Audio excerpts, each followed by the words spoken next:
வணக்கம். Red news செய்திகள். ஆற்காடு தமிழ்நாடு வீட்டு வசதி வாரியம் ஃபேஸ் 1 பகுதியில் இயங்கி வரும் ரிசர்ச் சர்வதேச பள்ளியின் சார்பாகவும் பள்ளியின் தாளாளர் சக்திவேல் வழிகாட்டுதலின்படி மாபெரும் போதை ஒழிப்பு விழிப்புணர்வு பேரணி நடைபெற்றது.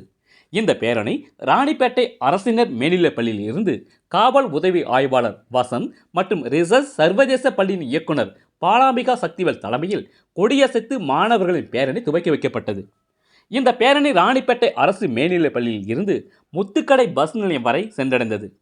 இதில் ரிசர்ச் சர்வதேச பள்ளியின் மாணவர்கள் போதை ஒழிப்பு விழிப்புணர்வு நாடகம் மூலம் பொதுமக்களுக்கு விழிப்புணர்வு ஏற்படுத்தினர். இந்த விழிப்புணர்வு பேரணியில் ரிசர்ச் சர்வதேச பள்ளியின் தலைமை ஆசிரியர் மற்றும் அனைத்து ஆசிரியர்களும் மாணவ மாணவியர்களும் கலந்து கொண்டனர். ரெட் நியூஸ் தமிழ் செய்திக்காக ராணிப்பேட்டை மாவட்ட செய்தியாளர் சிவா. செய்திகளை உடனுக்குடன் தெரிந்து கொள்ள ரெட் நியூஸ் தமிழ் சேனலை சப்ஸ்கிரைப்